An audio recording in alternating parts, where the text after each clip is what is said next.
اعوذ باللہ من الشیطان الرجیم بسم اللہ الرحمن الرحیم الحمد للہ رب العالمین والعاقبۃ للمؤمنین والنار للملحدین والصلاة والسلام علی سیدنا و نبینا وحبیب الہنا وطبیب نفوسنا بالقاسم المصطفى محمد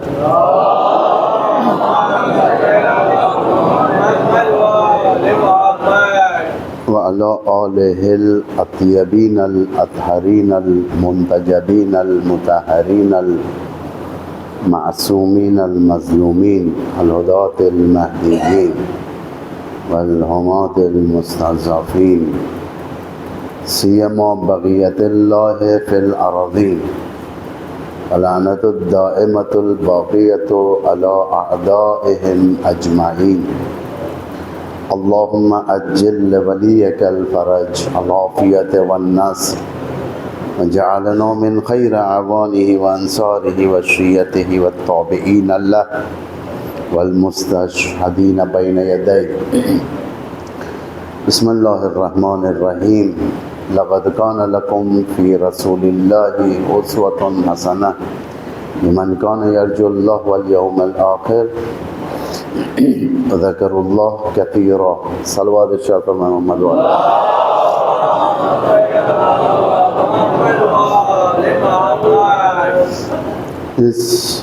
آج کے اس آخری مجلس میں ویسے تو بہت سارے حالات ابھی بیان کرنے کے ہیں، دشمن شناسی اور ہماری ذمہ داریاں آخر الزمان کے اندر، لیکن جیسا کہ کہا جاتا ہے کہ ہماری عمریں چھوٹی ہوتی ہیں لیکن اہل البیت کی جو معارف ہوتے ہیں وہ اس کا انتہا نہیں ہوتی ہے۔ امید رکھتا ہوں کہ آپ لوگ اسی پر اکتفا کریں گے۔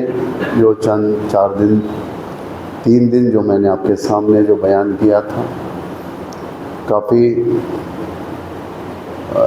جدیت، یوں کہا جائے کہ سیریس لینے کا مسئلہ ہے۔ آخر الزمان کوئی آسانی سے گزرنے والا دور نہیں ہے۔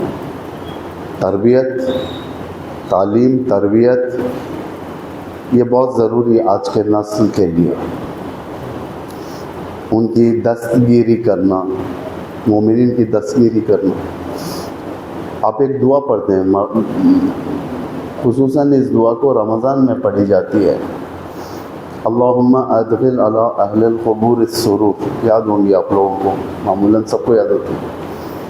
اللہم اغن کل فقیر ہے، اللہم اشفی کل جائے، اللہم اکس کل عریان، اللہم اغز الدین کل مدین، اللہم فرج کل مکروب۔ یہ 10-11 اللہم اس میں سوچنے کی بات ہے۔ یہ امام زمانہ کے حالات کی دعا ہے۔ اللہم اغن کل فقیر، یعنی پروردگار سارے فقیروں کو غنی کر دے۔ اللہم اشفی کل جائے، اللہم اکس کل، سارے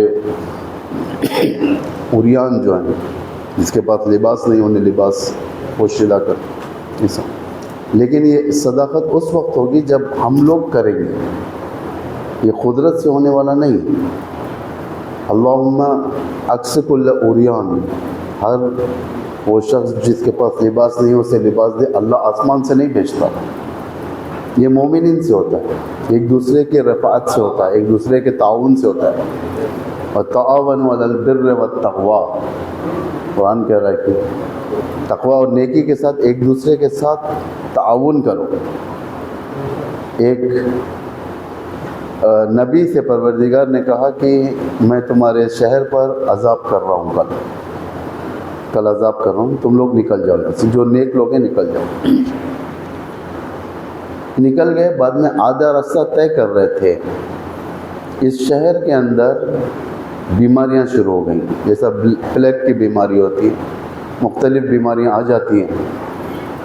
اس بیماری کے اندر لوگ ایک دوسرے کا تعاون کرنا شروع کر دیے، بیماروں کو لے جانا، آئسولیشن وارڈ میں رکھنا، اس زمانے کے لحاظ سے دور دور رکھنا، ایک دوسرے کو لگے نہیں، اور خود میدان میں اتر کر ایک دوسرے کی مدد کرنا، کھانے کا انتظام کرنا لوگوں کا، کیونکہ سب چیز ختم ہو چکا تھا، عذاب الہی شروع ہو گیا تھا۔ فوراً پروردگار نے کہا کہ ان کے اوپر سے جو عذاب ہے اس عذاب کو روک دو، واپس ہو جاؤ۔ فرشتوں سے کہا، عذاب رک گیا۔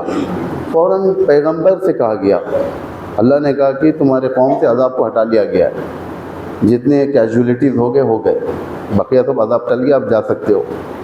پوچھا کہ پروردگار کیوں، تیرا ارادہ کیوں بدلا ہے پر؟ خدا کہنے لگا کہ اس لیے کہ ان کے پاس ایک دوسرے کے سپورٹ میں ایک لوگ اڑ گئے تھے۔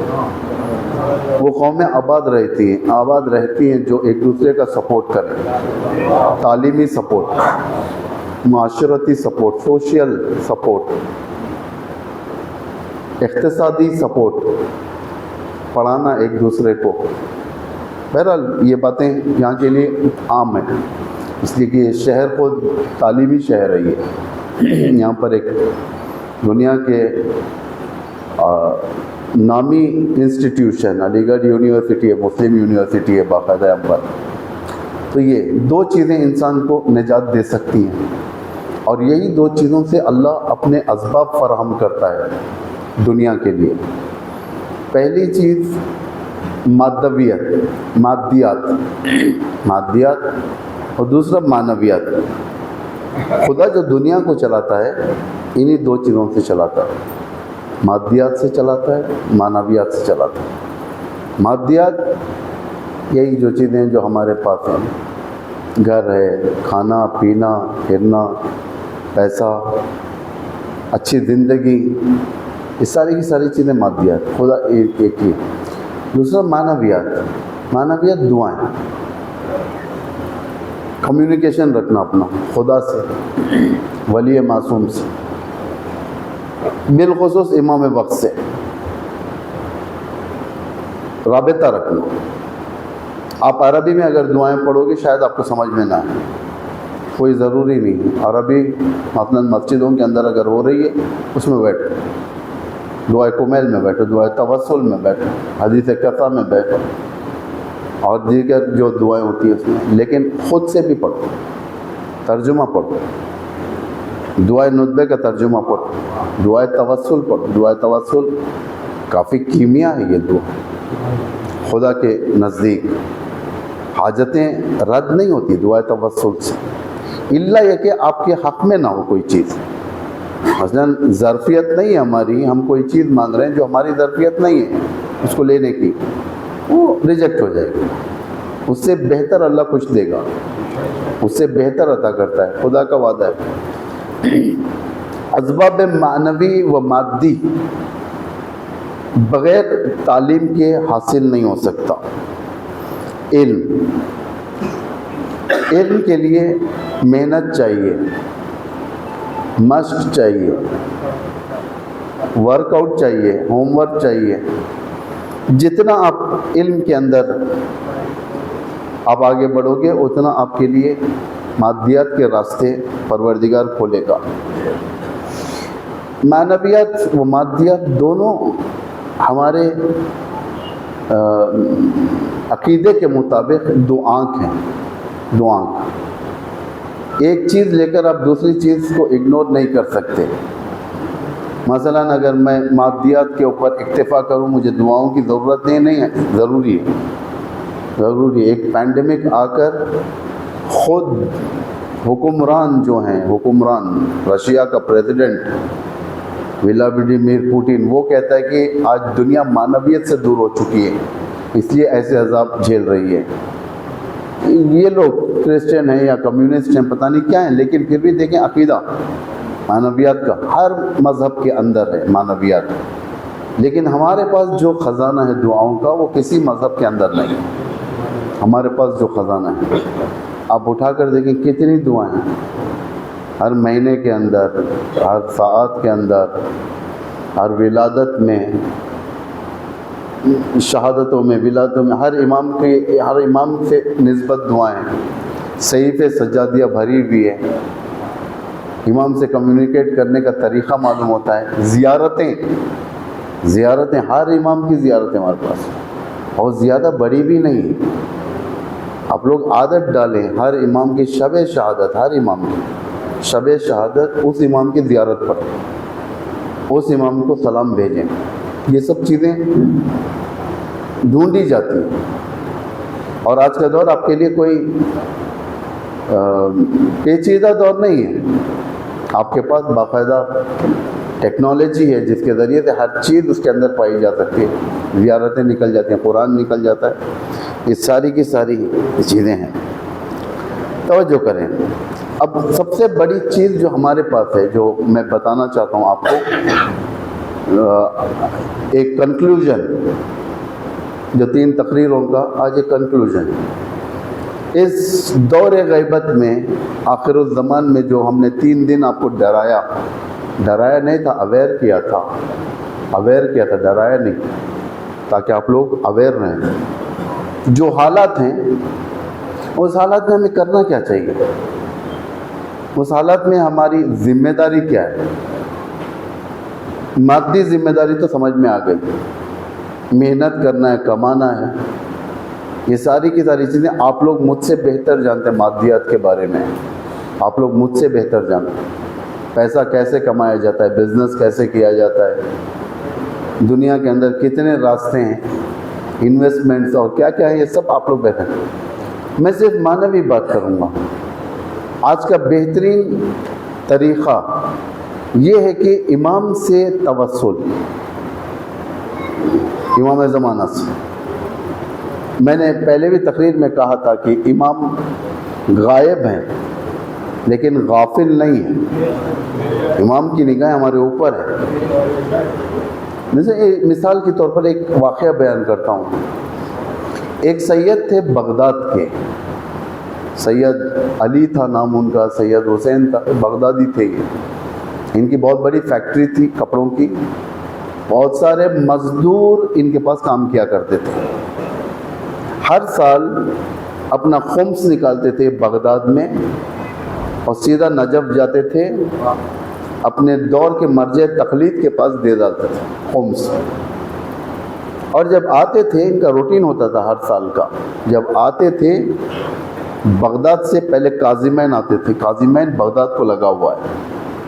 نجف سے آتے تھے تو پہلے کاظمین امام کی زیارت کرتے ہیں، اس کے بعد بغداد جاتے ہیں. راستے میں ایک شخصیت سے ملاقات ہوئی، دوست بن گئے. کہنے لگے میں علی تم نجف گئے، کاظمین آئے، کیوں نہیں کربلا جاتے ہو؟ میں نے کہا کہ کربلا کا ٹائم نہیں ہے، کیونکہ مجھے جانا ہے، کمپنی وہاں پر چل رہی ہے، وہاں پر امپلائیز ہیں، باقاعدہ کام کرنے والے لیبرز ہیں، ان کو سب سیلریز دینا ہے، سب چیز پورا برنامہ شیڈیول ٹائٹ ہے میرا، مشکل ہے. انہوں نے کہا کہ ارادہ کر، میں بھی تمہارا ہم سفر بنتا ہوں. انہوں نے کہا کہ ہم سفر بھی نہیں ہے، میں کیا کیسے جاؤں اکیلے؟ کہا کہ میں تمہارا ہم سفر بنتا ہوں. ہم سفر بنتے ہیں، جاتے ہیں، بہت ساری باتیں ہوتی ہیں راستے میں. جب کربلا پہنچ گئی، اس شخصیت نے کہا کہ چلو حرم، اذن دخول پڑھو. سید علی اذن دخول پڑھو. اذن دخول اجازت لینی پڑتی اماموں کے پاس جانے کی. طریقہ ہے ہمارے پاس، طریقے ہیں بہت سارے، بات چیت میں طریقہ ہے اماموں سے. آپ ایسے ہی نہیں بات کر سکتے، قانون ہے ہمارے پاس. ان کے حرم کے اندر ایسے ہی داخل نہیں ہو سکتے. حرم مطلب روزے کے اندر اذن دخول پڑھنا پڑتا ہے. ادب ہے، ادب ہے. چھٹے امام نے اتنا تربیت کیا اپنے شاگردوں کو، اتنا تربیت کیا، کوئی شاگرد کوئی بات ایسی نہیں کہتا تھا جس میں آگے یا پیچھے یہ ہو کہ بے ابی انت و امی، میرے ماں باپ آپ پر فدا ہو جائے. ادب یہ رائج ہو گیا تھا اصحاب میں، ابی انت و امی کہنا. اس شخصیت نے روکا، کہا کہ سید علی اذن دخول پڑھو. کربلا میں اذن دخول پڑھی گئی، پھر اندر گئے. انہوں نے کہا کہ چلو آپ زیارت پڑھو، میں فالو کرتا ہوں آپ کے ساتھ. انہوں نے زیارت پڑھی، امام حسین کی زیارت وارثہ، زیارت عاشورہ، جو بھی زیارت پڑھی، پڑھنا شروع کر دیا. جب زیارت ختم ہوئی، ختم ہونے کے بعد سید علی جو تھے وہاں پر، انہوں نے کہا کہ چلو اب جا کر نماز پڑھتے ہیں ہم. یہ جو شخصیت تھی یہ کہنے لگی ادھوری ہے زیارت. کیسے ادھوری ہے؟ کہا کہ امام حسین کو تو سلام بھیج دیا ہم نے، لیکن آپ نے ابھی امام وقت کو سلام نہیں بھیجا، کیونکہ ایک امام وقت بھی ہے آپ کا. میں نے کہا ٹھیک ہے سلام بھیجتا ہوں. امام زمانہ کی زیارت پڑھی، السلام علیکہ یا صاحب العصر والزمان، السلام علیکہ یا مظہر الایمان، السلام علیکہ یا قاطع البرہان. یہ جب سلام کر رہے تھے السلام علیکہ مولانا یا صاحب العصر والزمان، بعض شخصیت تھی وہ کہنے لگی وعلیکہ السلام، وعلیکہ السلام. یہ توجہ نہیں دی، یہ توجہ نہیں دی، وعلیکہ السلام توجہ نہیں دی. یہ گئے چلیں اب جا کر نماز پڑھتے ہیں. وہ گئے اندر گئے نماز پڑھنے کے لیے، تکبیر کہنے کے لیے ہاتھ اٹھائے، اللہ کہنے کے لیے ہاتھ اٹھائے. اتنے میں یاد ہے میں امام زمانہ کو سلام بھیجا تھا، یہ کون تھا جو مجھے علیہ السلام کا؟ باہر آ کے دیکھا تو وہ شخصیت نہیں. کمیونیکیشن اتنا جب ہوتا ہے تو امام خود شخصیت امام کی، شخص امام آپ کے سامنے آتی ہے. اب میں اس حالت کے لیے، ولو میں بھی اس درجے پر نہیں ہوں، چھوٹی منہ بڑی بات کرنے جا رہا ہوں میں، لیکن کیوں نہیں ہم لوگ ٹرائی کریں اس کو؟ ایک اچھی چیز، زیادہ دیر بھی نہیں لوں گا میں اس میں آج. یہ چند چیزیں جو ارتباط کے طریقے ہیں امام سے، یہ ہمیں اصلاح کرنا ہے، طریقہ کار اصلاح کرنا ہے. 20 سال تک ابن مہزیار، علی ابن مہزیار، 20 سال تک علی ابن مہزیار خانہ کعبہ کے بعد حج پہ پابندی سے جایا کرتے تھے، صرف اور صرف اس لیے کہ امام زمانہ سے ملاقات ہے، امام زمانہ کا ایک دیدار ہو جائے، ایک جھلک. کیونکہ ہوتے ہیں یہ سب، ایک تو ملاقاتیں ہوتی ہیں، دوسرا خود شخصیت امام زمانہ سے ملنا بہت بڑی بات ہے. 20 سال کے بعد نوبت آئی، 20 سال کے بعد امام کے نمائندہ یا امام کا نوکر یا امام کا غلام امام کے پاس آئے، ان کے پاس آئے، علی ابن مہزیار کے پاس آ کر کہنے لگا علی ابن مہزیار چلو میرے ساتھ. کہاں پر جانا ہے؟ وہیں جہاں تمہاری تمنا تھی. ان کو معلوم نہیں ہے. ٹھیک، انہوں نے ہاتھ پکڑا، تھوڑی دیر میں دیکھا ایک بیابان میں آ گئے، خانہ حرم خدا، اور دوسری طرف بیابان نزدیک ہے خیمے کے پاس. انہوں نے کہا کہ اجازت لو. دیکھیں وہی پروٹوکول اجازت کا، اذن دخول. امام کی اجازت ملی، آ جاؤ اندر. یہ گئے، گریہ کرنے لگے امام کو دیکھ کر، امام کو دیکھ کر گریہ. انہوں نے کہا کہ امام نے فرمایا کہ کس چیز کی تلاش میں آیا، کس چیز کی تلاش میں آیا؟ ان کا جملہ یہ تھا کہ ان الامام المحجوب عن العالم، اس امام کی تلاش میں آیا ہوں جو محجوب ہے دنیا سے، محجوب ہے، چھپا ہوا ہے، حجاب ہے اس کے، ہمارے اس کے درمیان حجاب ہو گیا. امام تو خاموش ہیں، لیکن جو امام کے غلام تھے انہوں نے اٹھ کر کہا علی ابن مہزیار اپنی زبان کو سنبھالو، یہ طریقہ نہیں ہے بات کرنے کا. امام المحجوب، امام محجوب نہیں ہے، تم لوگ محجوب ہو، ہم لوگ محجوب ہیں. ویسے ہی ہیں جیسا ابر چھپایا ہوا ہے ہمیں سورج سے. ہم یہ نہیں کہتے جب ابر آسمان پر آتا ہے تو یہ نہیں کہتے کہ ابر سورج کو چھپایا ہوا ہے. سورج تو بہت اوپر، سورج کافی دور ہے. اگر آپ فلائٹ سے جائیں گے آسمان کی طرف، اڑے گی فلائٹ، تھوڑی دیر کے بعد آپ دیکھو گے ابر نیچے آ گیا، فلائٹ اوپر ہے. آسمان، سورج اور آپ کے درمیان کوئی فاصلہ نہیں ہے. چھپاتا امام اپنے آپ کو نہیں چھپاتا ہے، ہم امام سے چھپتے ہیں، اس لیے ہم امام کو دیکھ نہیں پاتے ہیں. حجاب ہے ہمارے اوپر، مادیات کا حجاب ہے. امام نے فرمایا علی ابن مہزیار تم نے دنیا کو جمع کرنا شروع کر دیا، دنیا کو جمع کرنا شروع، خط رحمی کرنا شروع کر دی. ایک دوسرے کے ساتھ رشتے کاٹنا شروع کر دیا، اس لیے تم ہمارے سے فاصلے میں ہو۔ فاصلہ امام سے یہ چیزیں کرتی ہیں، ورنہ امام ایسے ایسے لوگوں سے ملاقات کرتے ہیں کہ ہم دنگ رہ جائیں دیکھ کر۔ کفاش، جوتا سینے والا، بڑی شخصیتیں ہیں سب، کوئی معمولی شخصیتیں نہیں ہیں، بڑی شخصیتیں، جوتا سینے والا، تالا بنانے والا، پابندی سے ایوری ویک مثلاً ہر تھرسڈے امام اس جوتے سینے والے کے پاس آ کر بیٹھتے تھے۔ ہر تھرسڈے ایک ٹائم مشخص تھا، ہر تھرسڈے۔ ایک مرتبہ امام نے سوال کیا، وہ جانتا تھا یہ امام، وہ بھی جانتا تھا، ایسا نہیں کہ امام یہ محجوب ہے، یہ نہیں جانتا، یہ بھی جانتا تھا۔ امام نے سوال کیا، ایک نام لیا فرداً، اس کا جو بھی نام ہے وہ شخصیت کا، اگر کہا کہ اگر میں ایک ہفتہ تمہارے پاس نہ آؤں تو کیا ہوگا؟ میں نے کہا یا ابن رسول اللہ، میں مر جاؤں گا آپ کی فراق میں، میں آپ کے فراق میں مر جاؤں گا، ایک ہفتہ نہ آؤں تو۔ امام فرماتے ہیں اسی لیے میں ہر ہفتہ تمہیں دیکھنے کے لیے آتا ہوں، معلوم ہے تم سہ نہیں سکو گے۔ محبت امام کی یہ ہوتی ہے، انسان سہ نہیں سکتا، ہر چیز برداشت کر سکتا ہے انسان، بے تاب ہو جاتا ہے۔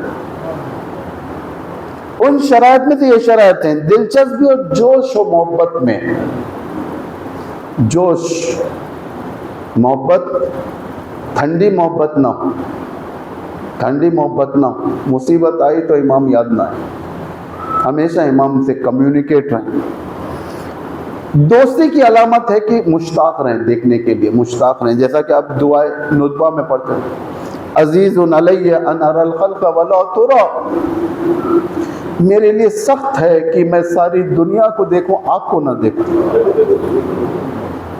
بےتابی، انسان بےتاب ہو جاتا ہے۔ ایک جنگل میں اگر بچہ چھوٹ جائے، جس طریقے سے بچے ماں کو ڈھونڈتا ہے، درندے کہیں پھاڑ نہ دیں، درندے کہیں اذیت نہ کریں، جانور کہیں اذیت نہ کریں، ماں کو کبھی اس طرف کبھی اس طرف،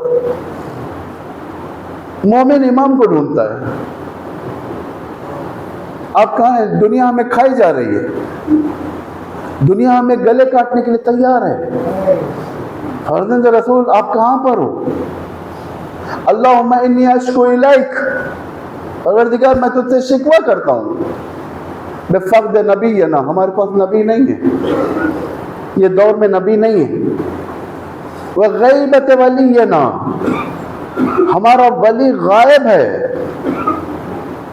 وکثرت عدونا، دعا ہے یہ، وکثرت عدونا، نبی بھی نہیں ہے، ولی بھی غائب ہے، اور دشمن گھیرے میں، دشمن گھیرے میں، وقلت عددنا، اور ہم لوگ بہت مائنورٹی ہیں۔ این ابن الحسن، اے ابن الحسن آپ کہاں پر ہو؟ یہ دعا، یہ تڑپ، دل شوق زدہ ہو جائے امام کے لیے، پہلی چیز دل امام کے لیے گرویدہ ہو جائے، مشتاق دیدار ہو جائے امام کے لیے، جیسا دعا میں، دعا عہد میں آپ لوگ پڑھتے ہیں، اللہم آرنی طلعت الرشیدۃ وغرۃ الحمیدۃ، اللہم آرنی، خدا مجھے دکھا طلعت الرشیدۃ، چمکتا ہوا سورج، ہم امام زمانہ۔ جتنی دعائیں امام زمانہ کے لیے وارد ہیں اتنی کسی امام کے لیے نہیں ہیں، اتنی کسی امام کے لیے، کیونکہ یہ امام کا شدت سے انتظار ہوگا، لوگ مضطر ہو جائیں گے۔ جو آیت الہی ہے قرآن کے اندر، اَمَّن یُجِیبُ الْمُضْطَرَّ اِذَا دَعَاهُ وَیَکْشِفُ السُّوءَ، لوگ مضطر ہو جائیں گے، انہیں سمجھ میں نہیں آئے گا، مضطر یعنی کہ سمجھ میں نہیں آئے گا انہیں۔ مثلا اگر کچھ ہو جائے انسان اپنے آپ کو بچا سکتا ہے، لیکن بعض ایسی جگہ ہوں گی جہاں پر انسان بچانے کا بھی طریقہ نہیں آئے گا اس کو، اتنا مضطر ہو جائے گا، اتنا بے کس ہو جائے گا۔ ساری دنیا کربلا 40 میں پہنچی تھی، ساری دنیا پہنچی تھی، صرف ایک ملت محروم رہی اربعین میں پہنچنے کے لیے، وہ افغانستان کی ملت، افغانستان کے لوگ، وہ افغانی جو ایران اور عراق میں کام کرتے ہیں وہ تو گئے، ان کی بات نہیں کر رہا ہوں، خود افغانستان سے، ان کے بارڈرز بند، انہوں نے عجیب خط لکھا حضرت عباس کو، حضرت عباس کو خط لکھا انہوں نے حرم کے نام پہ، بھیجا خط، یا حضرت عباس آج کے دن آپ لوگ ساری دنیا کو استقبال کر رہے ہو، لیکن ہم لوگ افغانستان کے اندر جا نہیں سکتے وہاں پر، یعنی یہ مضطر کہتے ہیں جس کا کوئی مددگار نہ ہو، جس کا کوئی راستہ بنانے والا نہ ہو، مضطر، انسان مضطر ہو جائے گا، اسے سمجھ میں نہیں آئے گا رات میں کیا ہوگا دن میں کیا ہوگا اس کے لیے، اسے کہتے ہیں مضطر۔ ہم جو دعا پڑھتے ہیں مضطر، جو بیماروں کے لیے اس لیے پڑھتے ہیں کہ بیمار عاجز ہو جاتا ہے، بیڈ کا ہو جاتا ہے، اس کے لیے کچھ نہیں ہوتا۔ دیکھیں آپ لوگ دعا کراتے ہو مجلسوں کے اندر، نمازوں کے بعد کہتے ہو کہ ایک بیمار سے دعا کی سفارش ہے، ایک بیمار سیریس ہے، بیڈ پر ہے، چونکہ بیڈ پر ہے مضطر ہے، وہ کچھ کر نہیں سکتا، اپنے آپ کو بچا نہیں سکتا، اٹھ نہیں سکتا، چل نہیں سکتا، کھا نہیں سکتا، مشکل ہے اس کے اوپر، جو مشکل ہے وہ بیماری کی مشکل آئی ہوئی ہے، تو اس سے کہتے ہیں مضطر۔ انسان کا عالم یہ ہو جائے گا کہ مضطر ہو جائے گا انسان، اس کے لیے کوئی فریاد نہیں ہوگی، اس کے لیے کچھ نہیں ہوگا، لیکن طواغیت پرست ہو جائیں گے انسان، طواغیت پرست۔ حضرت عیسیٰ ایک شہر سے گزر رہے تھے، ایک مقام جانا تھا، راستے میں کئی شہر پڑتے ہیں، ایک شہر سے گزرے، دیکھا کہ عجیب و غریب حال ہے، سارا شہر اوپر نیچے ہو گیا، سارا شہر، سب مر گئے، گھر ویران ہو گئے، درختیں گر گئے، جانور بھی مر گئے۔ حضرت عیسیٰ کہنے لگے کہ اپنے حواریوں سے یہ عذاب الہی ہے، عذاب ہے، یہ اللہ کا عذاب ان پر آیا ہے، اب کیسے معلوم کریں کہ انہوں نے کیا کیا تھا؟ اللہ سے انہوں نے بات کی۔ حضرت عیسیٰ فرماتے ہیں خدایا مجھے بتا ان پر جو عذاب نازل ہوا کس بنا پر، آخر ان کی غلطی کیا ہے، انہوں نے کیا گناہ کیا؟ اللہ نے کہا کہ میں ایک کو زندہ کروں گا، اسی سے سوال کروں، ایک کو زندہ کروں گا، اسی سے سوال کروں۔ ایک زندہ ہوا، سامنے آیا، السلام علیکم یا روح اللہ، اے روح خدا آپ پر سلام ہو۔ عیسیٰ نے کہا بتا یہ عذاب کیوں آیا؟ اس نے کہا کہ ہمارے اندر جو کمیاں تھیں وہ 5 چیزیں تھیں۔ پہلی چیز طاغوت کی بندگی تھی، ولی خدا کی بندگی نہیں تھی، طاغوت کی بندگی، ٹائرنٹس کا بندہ تھا، یہ ظالم کا سپورٹر تھا، ظالم کو واہ واہ کرتا تھا، ظالم کو فالو کرتا تھا، یہ سارا شہر ظالم کو فالو کرتے تھے، آج کل ہوتا ہے فالو کرتے ہیں، تقریریں فالو ہوتی ہیں۔ اب یو این کا جو سیشن ہوا اس کے بعد دیکھیں آپ اٹھا کر یو این کے جان پر کون کتنے ویوز ہیں، کتنے ہم دکھاتے ہیں، کتنے ہارٹ دیتے ہیں، سب یہ سب فالو کرنا۔ کبھی انسان پریکٹیکل فالو کرتا ہے ظالم کو، کبھی دل میں سائلنٹ فالو، راضی رہتا ہے۔ کل میں نے کہا راضی رہنا، راضی رہتا ہے۔ سب سے پہلی کمی یہ تھی ولی معصوم کو یہ لوگ فالو نہیں کرتے تھے، یہ لوگ ولی معصوم کی اطاعت نہیں کرتے تھے، حضرت عیسیٰ نہیں سنتے تھے۔ عیسیٰ یعنی دین، امریکہ یعنی دنیا، یہی ہے نا آج کل کانسیپٹ، امریکہ یعنی ویسٹ، دنیا، طواغیت، یؤمنون بالجبت والطاغوت، ایمان رکھتے ہیں کس کے اوپر؟ طاغوت کے اوپر ایمان رکھتے ہیں۔ بعض یؤمنون باللہ، اللہ پر ایمان رکھنے والے، وہ سسٹم خدائی سسٹم ہے، خدا ہے، انبیاء ہے، رسول ہے، ائمہ ہیں، کتب ہیں، آسمانی کتب ہیں، یہ سب ایک سسٹم ہے، الہی سسٹم پر ایمان رکھنا۔ ایک جبت و طاغوت پر ایمان رکھنے والے، یہ لوگ طاغوت پر ایمان رکھتے تھے۔ دوسرا حب دنیا ان کے اندر تھی، اس حب دنیا سبب بنی ولی معصوم سے دوری کا، حب دنیا۔ کوفے والے کیوں دور ہوئے امام معصوم سے؟ کیوں اپنے آپ کو کنارہ کش کیا؟ حب دنیا، ان کے پاس دنیا آراستہ تھی، ان کے پاس مثلا آج کے دور میں بھاری لگژوری گھر تھے, باریک گاڑیاں تھیں, پیسہ تھا, سب چیز تھا, دل دے بیٹھے تھے اس چیزوں کو. رکھنا عیب نہیں ہے, دل دینا عیب ہے, دل دینا عیب ہے. جب ان چیزوں کو دل دیا تو ولی معصوم ایسے لوگوں کو پھیکا نظر آنے لگا, پھیکا نظر آنے لگا. تیسرا کیا تھا؟ خدا کا خوف ذرا بھی نہیں تھا. خدا کا خوف, کیا ہوگا, کیسے ہوگا, اللہ کیا کرے گا. خوف سے مراد یہ نہیں کہ اللہ کے عذاب سے ڈرو, اللہ سے شرم کرو. امام علی نہج البلاغہ میں فرماتے ہیں کہ خدا سے اتنا شرم کرو کہ کم از کم تمہارے اور خدا کے درمیان ایک معمولی سے پردہ ہو, معمولی سے پردہ ہو. آپ تمہارے اور خدا کے درمیان اگر کوئی کام ایسے کرنے جا رہے ہو جسے بد اخلاقیات کہا جائے, خوف کرو اللہ سے, احترام کرو. چوتھی چیز طول آرزو, لمبی لمبی آرزو, خواہشات, بلند خواہشات.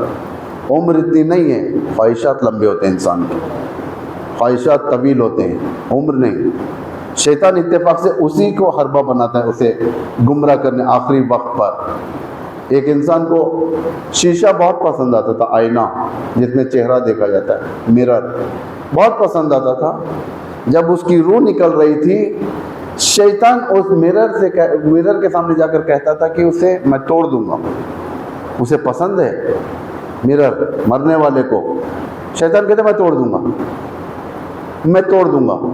کیا کروں, نہیں توڑ, کیا کروں, کلمہ نہیں پڑھا. حب دنیا, طویل آرزو اس نوبت پر انسان کو لے کر آتی ہے امام سے دور اور کفر کی طرف. لعب و لعب, خوش گزرانیاں, یہ ساری کی ساری چیزیں جب انسان کے اندر آ جاتی ہے, ولی معصوم سے دور ہو جاتا ہے انسان. پھر امام زمان اسے سمجھ میں نہیں آتے, وہ محبت دل میں امام کے متعلق نہیں ہوتی, وہ فیلنگز جو ہوتے ہیں امام کے متعلق وہ نہیں ہوتے. مکہ جائے گا, ایک ٹور رہے گا اس کا, وہ ریلیجیس ٹور نام کا ہوگا, لیکن ایک جا کے پھرے, ایک حج کر لے, بازار سے خرید لے, اس طریقے کی معنویات اس کی ختم ہونے لگے گی. دوسری چیز جو امام کے نزدیک ہوتی ہے, امام کے نزدیک کرتی ہے, ایمان اور یقین. یقین رکھو کہ امام ہمارے ساتھ ہے, ہماری سنتے ہیں امام.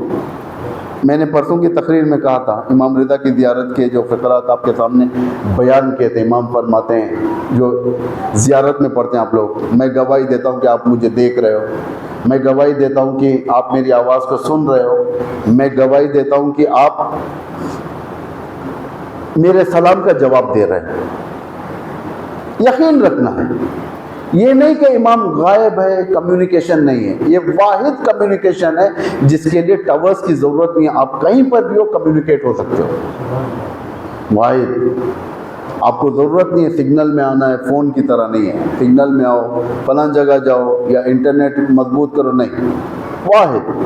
علیکم بالدعاء عند الرقہ فإنہا رحمہ, جب بھی تمہارے دل سے رقت کے ساتھ کوئی دعا نکل جاتی وہ رحمت بن کر چلے جاتے ہیں. امام سنتے ہیں, اس کو اجابت کرتے ہیں.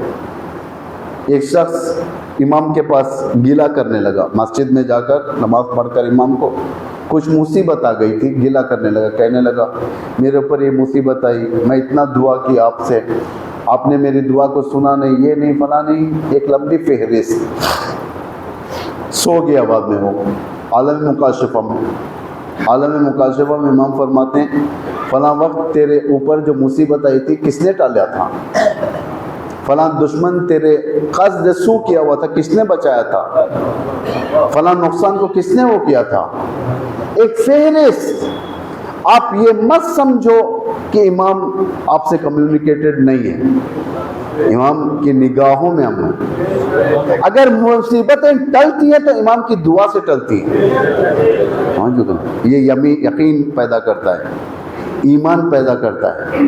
اس کے اندر انسان امام سے نزدیک قربت حاصل کرتا ہے.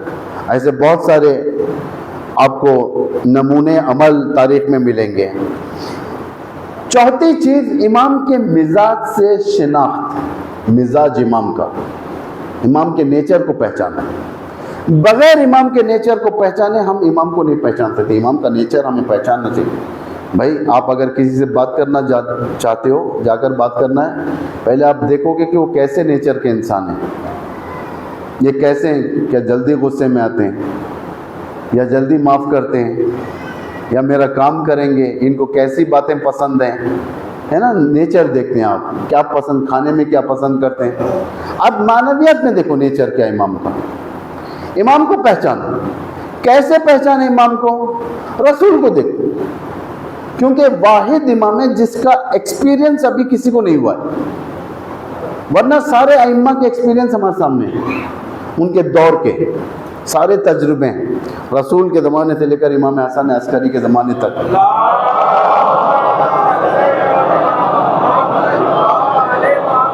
اگر انہی معصوموں کی اگر زندگانی ریویو کیا جائے، دیکھا جائے، پڑھا جائے، ہمیں امام کا مزاج سمجھ میں آئے گا یقیناً. رہبر ایک کتاب لکھی ہے، وہ تقریروں کا مجموعہ ہے، تقریباً انسان ہے 250 سالہ، یعنی 250 سال والا انسان، 250 سال والا. یہ 250 سال خود ائمہ کی زندگی، امام علی سے لے کر امام حسن عسکری تک، یعنی یہ سارے کے سارے جو احوالات انہوں نے جمع کیے، یعنی ایک انسان 250 سال کا کس طریقے کے. آپ کبھی اس کے اوپر دیکھیں، یہ کتاب آپ کو مل جائے گی، میرے خیال سے اردو اور انگلش میں بھی ٹرانسلیٹ ہو چکی ہے. اس کو ڈھونڈنے کے اوپر ہے، آپ لوگ ڈھونڈیں. اور کافی حجم زیادہ ہے اس کا، بڑی کتاب ہے. اس کو تھوڑا تھوڑا بول کر پڑھنا پڑے گا آپ کو، تھوڑا تھوڑا بول کر. عادت ڈالنی ہے ہم لوگوں کو پڑھنے کے لیے، عادت ڈالنی ہے، نوٹس بنانا ہے، عادت ڈالنا ہے. جو بھی بولنا ہے اتھینٹک سورسز سے بولنا چاہیے، ورنہ نہیں. ہم لوگ پیپر لے کر اس لیے بیٹھتے ہیں یہاں پر، شوق کیا تھا، کچھ بھی پڑھ کے جا سکتے ہیں ہم لوگ. اگر اتھینٹک ہو، کوئی بھی بیان کریں آپ تک صحیح میں. مزاج پہچانے امام کا، جب تک مزاج سے آشنائی نہیں ہوگی نہیں ہوگی. لوگ جو مزاج سے آشنا نہیں تھے امام کو چھوڑ کر چلے جاتے ہیں. کربلا بہترین مثال کی جگہ ہے. کربلا بہترین مثال کی جگہ ہے. 2 شخص آئے تھے، جب کربلا کا ماحول دیکھا 2 محرم کے بعد سے 3 محرم کے بعد سے، ایک نے کہا کہ فرزند رسول مجھے گھر جانا ہے، اس لیے کہ بیوی بچے ہیں اور وہاں پر قرض بھی ہے، مجھے مشکلات ہیں، کیا ایسا نہ ہو کہ میں یہاں رہ جاؤں تو مشکل میں آ جاؤں. امام نے کہا چلے جاؤ. دوسرا شخص امام سے شرط رکھتا ہے، کہتا ہے کہ میں رہوں گا آپ کے ساتھ، جب جنگ شروع ہوں گی آپ کے پاس، اگر آپ کے پاس لوگ زیادہ نہیں ہوں گے تو میں چلا جاؤں گا. وہ جنرل بھی رہ چکا ہے جنگ صفین میں. امام کے ساتھ تھا، یہ عاشور تک تھا. دیکھا کہ لشکر میں اضافہ ہی نہیں ہو رہا ہے، وہاں ہزاروں لشکر آ رہے ہیں. یہاں پر کبھی حبیب آتے ہیں، کبھی مسلم ابن اوسجاد 2 3 4 5 اس طریقے سے، اور پوری تعداد مل کر 80 بھی نہیں پہنچ رہی ہے. اس نے امام کے سامنے بیٹھ کر امام کو مشورہ دینے لگا. مزاج نہیں پہچانتا تھا. امام سے کہنے لگا یہ جنگ اس طریقے کی ہے، وہاں 30,000 کا لشکر ہے، آپ کے پاس بالکل نہیں ہے، نہیں کے برابر. یہ جنگ آپ ہار جاؤ گے، اس میں آپ لوگوں کو مار دیا جائے گا، مشکلات آئیں گے. بہتر یہ کہ آپ سیز فائر کرو. امام کو مشورہ دینے لگا. امام سن رہے تھے خاموش. آخر میں امام نے فرمایا کہ تو کیا میری نصرت کرے گا یا نہیں کرے گا، اتنا بتا. اس نے کہا کہ میں نے آپ سے پہلے ہی کہا تھا، اگر آپ کے پاس پوزیشن اگر ویک ہوگا تو میں چلا جاؤں گا. عاشور کا دن آ گیا، جنگ کا وقت. اس کے نگاہ میں امامت کا پوزیشن ویک، اس لیے کہ مزاج امامت سے واقف نہیں تھا. امام سے آ کر کہنے لگا کہ اب مجھے جانا چاہیے یہاں سے. امام نے فرمایا ٹھیک چلا جاؤ، لیکن جائے گا کیسے؟ تو گھوڑے تو نہیں ہیں یہاں پر. جتنے شہداء ہوتے تھے شہید، ان کے گھوڑے جو بچتے تھے ان کو ظالم غنیمت میں لے لیتے تھے، ان کی تلواریں، ان کے گھوڑے، اس طریقے کا. یہ شخص بدبخت کہتا ہے کہ یہ ابن رسول اللہ، مجھے معلوم تھا یہ ہونے والا ہے، فلاں خیمے میں میں نے ایک گھوڑے کو چھپا رکھا ہے. ہم دنگ رہ گئے، اتنا مکار. گیا گھوڑے کو نکال کر لایا، کہا میں جا رہا ہوں. امام نے فرمایا روک، جب جا ہی رہا ہے تو سنتا ہوا جا، اتنی تیز جا، اتنی تیز جا کہ میری حلمین کی صدا تیرے تک نہ پہنچے. اگر پہنچ گئی تو میری نصرت کو نہیں آیا، تیری عاقبت خراب ہو جائے. یہ مزاج کے لوگ تھے. بعض لوگ مزاج امامت کو پہچانتے تھے، جیسا جون. ایک صحابی جن کے بارے میں غالباً یہاں پر بتایا، یہاں پر دوسری جگہ بتایا، یہ مجھے نہیں معلوم، لیکن پھر بتاتا ہوں. ایک صحابی تھے وہاں پر، ان کو اطلاع ملی کہ ان کے بچے کو کہیں پر بارڈر پر روک لیا گیا، اغوا کر لیا گیا، کڈنیپ کر لیا گیا، اور چھوڑنے کے لیے پیسہ مانگا جا رہا ہے. یہ بات یہاں تک آ گئی، یہ شخص کو بھی معلوم ہو گیا اس کا بچہ کڈنیپ ہو گیا ہے، پیسہ مانگا جا رہا ہے. اور دوسرا حضرت عباس اور حضرت علی اکبر کے ذریعے سے امام حسین کو بھی معلوم ہو گئی بات. امام حسین نے اس صحابی کو بلا کر فرمایا کہ میں تیرے بچے کے بارے میں سنا ہوں، تیرے بیٹے کو دشمنوں نے اس طریقے سے کیا ہے، میرے پاس پیسہ ہے اتنا، تو لے کر جا وہاں پر، اپنے بچے کو چھڑا لیا. صحابی مزاج امامت پہچانتا تھا. کہنے لگا یا ابن رسول اللہ، میں پیسہ لے کر جاؤں، بیابان میں راستے میں درندے مجھے پھاڑ کر کھا جائیں اور مقصد تک نہ پہنچوں. یا ابن رسول اللہ، ایسے بچے آپ پر قربان، لیکن میں آپ کو چھوڑ کر نہیں جاؤں گا یہاں سے. ایسے 100 بچے بھی قربان کر دوں گا، لیکن چھوڑ کر نہیں جاؤں گا. مزاج امامت کو پہچان. مزاج امامت یہ کہ امام اس سے راضی ہو جائے. تھوڑا سا غلط کیلکولیشن مزاج امامت سے دور کر دیتا ہے. تھوڑا سا غلط کیلکولیشن. کرمہ صحابی تھے، امام کے چاہنے والے تھے، دوست تھے، عاشق تھے. تھوڑا سا غلط کیلکولیشن ہوا تھا، تھوڑا سا. یہ جا رہے تھے یمن کی طرف، امام آ رہے تھے کوفے کی طرف. راستے میں ملاقات ہوئی، فرزند رسول کہاں پر تشریف لے جا رہے؟ کہا کہ کوفے کی طرف. کوفہ سالم نہیں ہے، کوفہ امن نہیں ہے، آپ نہ جائیں. کہا کہ مجھے جانا ہی پڑے گا. ٹھیک ہے، اگر ایسا ہے تو میں بھی آتا ہوں آپ کے ساتھ. امام نے فرمایا چلو، تاکہ مجھے اتنی اجازت دیں کہ میں ان کو چھوڑ کر آ جاتا ہوں. یہ گیا یمن، چھوڑ کر قافلے کو واپس آیا، دیر ہو گئی تھی، سر نیزے پہ بلند ہو چکے تھے. تھوڑا سا غلط کیلکولیشن. جب امام کے پاس آیا تھا تو اتنا سمجھ جاتا دوستی میں مزاج امامت کو کہ میرے ساتھ جو ناموس ہیں، امام کے ساتھ جو ناموس ہیں، ان سے بڑھ کر نہیں ہے، انہی کے ساتھ داخل ہو جاتا. تھوڑا سا غلط کیلکولیشن. مزاج امامت کو پہچاننا آسان نہیں ہے. مزاج امامت کو پہچاننا معنویت، دعا ضروری ہے، عشق، استغفار، خدا سے توفیق مانگنا، ورنہ نہیں ملتا. کتابیں زیادہ پڑھنے سے معرفت نہیں ملتی. میں نے کہا تھا پرسوں کی تقریر میں، کل کی تقریر میں، حضرت آیت اللہ العظمہ سلیمان بن سورد خزائی زعیم کوفہ تھے، زیادہ پڑھے لکھے تھے، لیکن غلط کیلکولیشن کر چکے تھے. امام کا انتظار کر رہے تھے کہ امام اندر آئیں تو ہم جنگ کریں گے ظالم کے خلاف. غلط کیلکولیشن تھا. معرفت الدین بعد میں توابین. آج توابین کو کوئی یاد بھی نہیں کرتا. دیکھیں تھوڑا سا غلط کیلکولیشن امام زمانہ کے متعلق. وقت کا امام ہر تجربہ بتا چکا ہے، ہر دور کا وقت کا امام ہر تجربہ بتا چکا ہے. ایسا نہیں کہ بے تجربے ہیں ہم آج. ریپیٹ نہیں ہو سکتی دوبارہ وہ غلطی جو امام علی کے دور میں بھی، وہ غلطی ریپیٹ نہیں ہو سکتی. ایکسٹریمزم اسلام ریپیٹ نہیں ہو سکتا، دوبارہ ریپیٹ نہیں ہو سکتا. اب عذر نہیں ہے، عذر خطا ہو چکا ہے. طریقے معلوم ہو چکے ہیں، اماموں نے طریقے بتا دیے کہ کس طریقے سے جانا ہے، کس طریقے سے عمل کرنا ہے. 5واں طریقہ جو امام تک پہنچنے کا ہے وہ دستورات دینی پر عمل کرنا. دستورات دینی جو اسلام نے تمہیں حکم دیا اس کو انجام دو. نماز پڑھو، نماز معراج مومن ہے.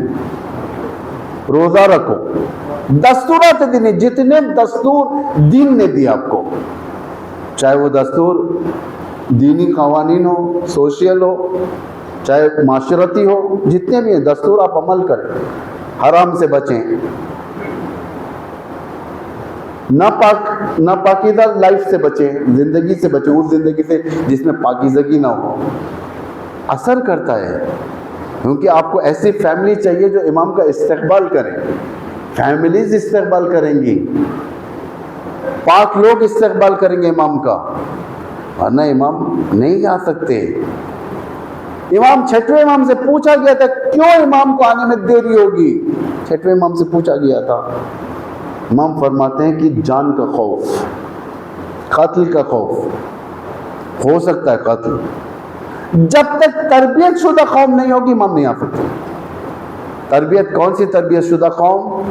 امام نماز اگر پڑھے کربلا میں، سامنے سینے پر تیر لینے کی پوری استطاعت رکھتا ہو، ورنہ نہیں آ سکتے۔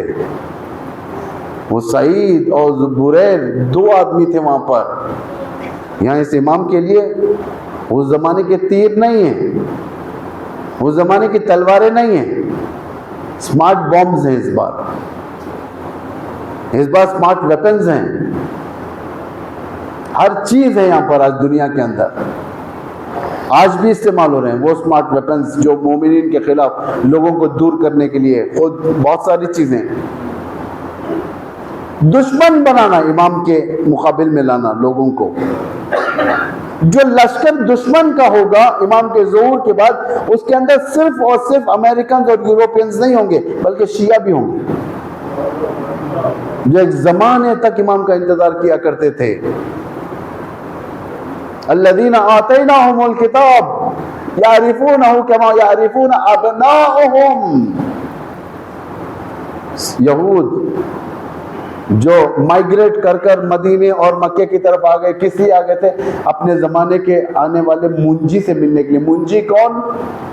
پیغمبر آخر الزمان، ان سے ملاقات کے لیے، جس کے بارے میں قرآن کہتا ہے، اتنا دقیق شناختی پیغمبر کے بارے میں قرآن کہتا ہے الذین آتیناہم الکتاب، یہ وہ صاحبان کتاب ہیں جسے کتاب دی گئی، یعنی مقدس کتاب توریت دی گئی، یعرفونہ، وہ پیغمبر کو ویسے ہی پہچانتے ہیں کما یعرفون ابناءہم، جس طریقے سے لوگ اپنے بچوں کو پہچانتے ہیں۔ اتنی شناخت ہونے کے باوجود جب پیغمبر ہے تو انکار کر دیا، یہ ہمارا نبی نہیں ہے۔ ہسٹری ریپیٹس، لوگ آئیں گے، دشمن کے پاس جو لشکر ہوگا اس کے اندر آپ یہ مت سمجھیں کہ صرف اور صرف باہر کے دشمن ہوں گے، نہیں، شیعہ بھی ہوں گے، میٹریلسٹ شیعہ ہوں گے، مادی پرست شیعہ ہوں گے، امام کے نادانی میں، جہالت میں امام کے مقابل میں آئیں گے۔ اور جو امام کے پاس جو لشکر ہوگا صرف اور صرف شیعہ نہیں ہوں گے، نان مسلمز بھی ہوں گے۔ 313 جو بیان ہوتے ہیں، 313، اس کے اندر سے 50 عورتیں ہیں، 50 عورتیں امام کے کابینہ میں رہیں گے۔ امام کی جو کابینٹ ہوگی 313 کے، اس میں 50 عورتیں ہیں، مختلف مذہب کے لوگ آئیں گے، امام سے ملاقات کریں گے، ان کی حکومت سے بہرہ مند ہوں گے۔ اس حکومت کے لیے اگر پہنچنا ہے آئیڈینٹی کارڈ ضروری ہے۔ آئیڈینٹی کارڈ یعنی دین کے اوپر عمل کرنا، دین کے اوپر عمل کرنا۔ آخری رابطہ جو ہوگا وہ روحی رابطہ ہوگا امام سے، روحانی رابطہ، روحی رابطہ، معنوی رابطہ، معنوی رابطہ، یعنی ہر لحاظ سے امام اولا ہوگا آپ کے لیے، ہر لحاظ سے۔ سورہ توبہ کے اندر آپ دیکھ لیں، سورہ توبہ کے اندر آیت 24 ہے، آیت 24 آپ لوگ جا کر دیکھیں، اس میں پورے کیٹیگریز خدا نے بیان کیے ہیں۔ وَإِنْ كَانَ آبَاؤُكُمْ وَأَبْنَاؤُكُمْ وَعَشِيرَتُكُمْ وَقَبِيلَةٌ، کتنی چیزیں ہیں، اگر تمہارے ماں باپ، تمہارے اولاد، تمہاری بھائی، تمہارے بہن، تمہارے وہ تجارت، بزنس جس کے لیے تمہارا دل دھڑکتا ہے، وہ گھر جو سکون کے لیے تم نے حاصل کیا ہے، یہ ساری کی ساری چیزیں اگر خدا اور اس کے رسول سے اوپر ہوگی، یعنی اولویت رکھے گی، تمہارے پاس پیورٹی ہوگی اس کی، تو تم نقصان اٹھانے والوں میں سے ہو جاتے ہیں۔ امام سے بڑھ کر کوئی نہیں. اسی لیے سب سے بہترین حج جو امام نے بتائی ہے, امام سے بڑھ کر کوئی نہیں ہے. بِأَبِي أَنْتُمْ وَأُمِّي بِأَبِي أَنْتُمْ وَأُمِّي وَمَالِي وَأُسْرَتِي وَأَهْلِي وَوَلَدِي لَكَ الْفِدَاءُ. یہ کہاں ملے گا؟ زیارت جامع کبیرہ میں ملے گا. معنوی ریلیشن شپ قائم کرنا ہے, زیارت جامع کبیرہ پڑھو. اس کے اندر سٹیٹس ہے, امام کا سٹیٹس. کتنی بھاری زیارت ہے یہ. اس زیارت کو پڑھنے سے پہلے قانون ہے. پہلے آپ تسبیح پڑھو, 100 مرتبہ اللہ اکبر کہو, پھر کہو اشہد ان لا الہ الا اللہ وحدہ لا شریک لہ واشہد ان محمدا عبدہ ورسولہ. یہ کہنے کے بعد اس زیارت کو پڑھو, کیونکہ جو امام ہادی نے جس کے اندر جو امام کا سٹیٹس بنایا ہے, اگر کوئی شخص بغیر معرفت کے زیارت کو پڑھے گا, یقیناً خدا کو, امام کو خدا کا سٹیٹس دے گا. اتنی بھاری زیارت ہے یہ, پڑھنا چاہیے اس کو. زیارت جامع کبیرہ بہت بھاری زیارت ہے ہر امام کے لیے. ایک امین اللہ, دوسرا زیارت جامع کبیرہ. امام سے رابطہ کرنا ہے, زیارت جامع رکھو. زبردستی امام تھوپے جانے والی شخص نہیں ہے. آپ یہ نہیں سمجھو کہ اللہ آپ پر تھوپے گا امام کو. ایک وقت آپ بدل نخواستہ بلاؤ گے, امام آئیں گے, اللہ تھوپے گا نہیں, تھوپے گا نہیں. محبت دے گا, معنوی محبت. یہ ہم خود دعاؤں میں پڑھتے ہیں. کون سی دعا آپ کو یاد ہے؟ بچوں کو یاد ہے. اللہم کل ولیک حجت ابن الحسن صلواتک علیہ وعلی آبائہ فی ہذہ الساعہ وفی کل ساعہ ولیا وحافظا وقائدا وناصرا ودلیلا وعینا حتی تسکن ارضک طوعا. یہاں پر وطوعا. امام زبردستی تھوپا نہیں جائے گا خدا کی طرف سے. عرض کہتا ہوا زمین پر رہنے والے محبت سے امام کو بلائیں گے, محبت سے, رحمت سے, زبردستی نہیں. جب ہر دل کے اندر امام کی محبت داخل ہو جائے گی, اس وقت جب امام آئے گا تو امام عزیز لگے گا, سب کے لیے عزیز لگے گا. محبت ان لوگوں سے سیکھو جنہوں نے امام کو چھوڑا تھا. دغا بازی ان لوگوں سے جانو جنہوں نے امام کو چھوڑا تھا. کربلا میں بلایا تھا, کس لیے بلایا تھا؟ اپنی ذات کے لیے. اگر امام آئیں گے تو ہماری مشکل حل ہوگی, پورٹ فولیوز ملیں گے, حکومت میں جگہ ملے گی, بحال ہو جائے گا, معاملہ یہ ہو جائے گا. نہیں ہو سکتا. اپنے خواہشات کے لیے امام کو نہیں بلانا ہے. امام آئیں گے اپنے لیے آئیں گے. امام بہترین دعا, خدایا ہم جو بلاتے ہیں ہم اپنے خواہشات کے لیے بلاتے ہیں امام کو. خدایا میرے گھر میں مصیبت ہے, امام کو جلد از جلد ظہور نازل فرما, ظہور فرما. یہ سب جو دعائیں کرتے ہیں کبھی اپنے مفاد ہوتے ہیں اس کے اندر, لیکن کبھی نہیں, مفاد نہیں. اے فرزند رسول آپ تشریف لائیے. کیوں؟ اس لیے کہ آپ کا جائز حق ہے حکومت. اس کے ذہن میں ہر چیز اچھی ہو جائے گی, آپ بے فکر رہیں. اس کے ذہن میں آپ کی زندگیاں اچھی ہوں گی. ایسا نہیں کہ کنجسٹ ہوں گی, لیکن تھوڑی مصیبتیں ہوں گی بعد میں. جنگیں ہیں, بڑی بڑی جنگیں ہیں دشمن کے ساتھ.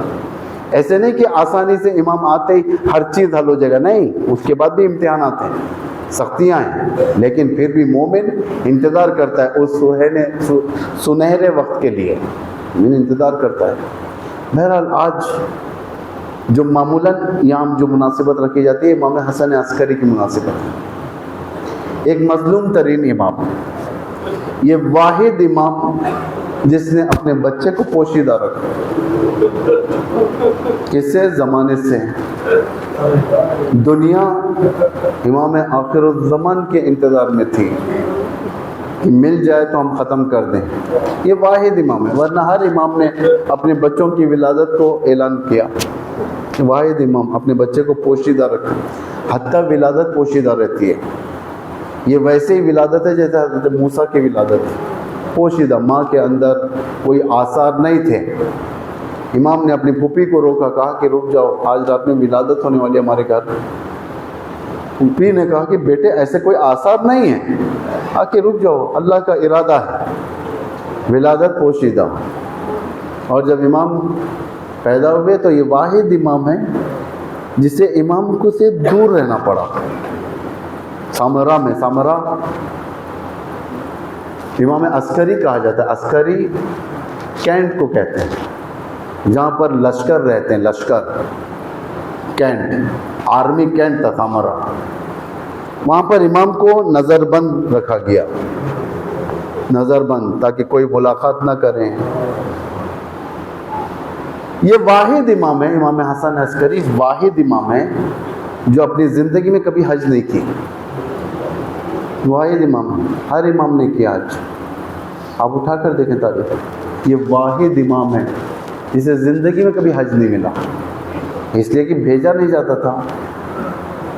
نظارت میں رکھتے تھے، سپاہی کی نگاہیں، سپاہی کے نگاہیں، سب نگاہوں کے درمیان امام ہوتے تھے. یہ واحد امام ہے جس کی زوجہ کو امام سے جدا کیا گیا. اور کتنی مظلومیت ہے اس امام. واحد امام، کم از کم نظر بند اگر گھر میں ہو زوجہ ہوتی ہے، لیکن یہ واحد امام ہے، دور رکھا گیا زوجہ سے. یہ واحد امام ہے جسے کوئی رشتہ دار نہیں مل سکتا. یہ واحد مظلوم امام ہے. یہ واحد امام ہے جسے ہر روز جاسوس امام کے اطراف گھوما کرتے تھے اور امام کی ہر خبر دیا کرتے تھے. واحد امام جس کا کمیونیکیشن شیعوں سے بھی نہیں تھا، کم تھا. واحد امام ہے. یہ مظلومیت ہے. یہ ساری زندگی ایسے کاٹنا بہت مشکل ہوتا ہے، بہت مشکل ہوتا ہے. یعنی ایک آئسولیٹڈ لائف جس کے اندر کوئی سمپرک نہیں، کوئی ملاقاتیں نہیں، کسی سے وہ نہیں، کسی سے نہیں تھا. یہ واحد امام جو آشکار نہیں بول سکا کہ میرے بعد یہ امام ہے، ورنہ ہر امام کہتے تھے کہ میرے بعد فلاں امام ہے. امام علی نے فرمایا میرے بعد حسن ہے، اس کے بعد حسین. رسول نے فرمایا پنجتن کا نام لیا. لیکن یہ واحد امام جنہوں نے کبھی اپنے بچے کو نہیں کہا کہ میرے بعد امام ہے. کیسے معلوم ہوا؟ جنازے میں معلوم ہوا. تھوڑی دیر کے لیے چمکتا ہوا سورج سامنے آیا، امام کا بابا کا جنازہ پڑا اور وہی راستے سے چلے گئے. جب ہی دنیا نے دیکھا تھا حسن عسکری کا ایک بیٹا بھی ہے. یہ وہی تھا، لیکن جنازہ پرشکوہ تھا کہ شیعہ ہر طرف سے آئے، بغداد سے آئے، نہ جانے کہاں کہاں سے آئے امام کے جنازے میں شریک ہونے کے لیے. اللہ اللہ، کیسے شاندار طریقے سے جنازہ اٹھا. دشمن دنگ رہ گیا تھا کہ اتنے لوگ کہاں سے آ گئے. لوگوں کے کاندھوں پر امام حسن عسکری کا تابوت تھا. یہ تابوت چلتا گیا لوگوں کے درمیان سے، لوگ گریہ کر رہے تھے. اللہ ہمارا امام اٹھ گیا، بس میرا کے زمین پر لا کر دفن کیا. امام کی روح تڑپ گئی ہوگی. کربلا یاد آیا، میرے جد کا جنازہ کربلا کے میدان میں بے گور و کفن تھا، کوئی پردہ نہاد نہ تھا، شناخت کے قابل کا نہ تھا. زینب بھائی اپنے بھائی کے قبر پر چہلم میں کہنے لگی بھیا اٹھو، آپ زینب کو دیکھو پہچان نہیں پاؤ گے. جب میں آپ کے پاس آئی تھی نہ بدن پر سر تھا نہ کپڑے تھے، تیروں میں ڈوبا ہوا خون اور لہو میں. بھیا میں نے نہیں پہچانا تھا. بھیا قبر سے اٹھو، اپنی بہن زینب کو دیکھو، نہیں پہچانو گے. کربلا سے کوفے کی اسیری، کوفے پہ شام، شام میں زندان، دن کی گرمی اور رات کی اوس سے زینب کے چہرے پہ بدل دیا. بھیا زینب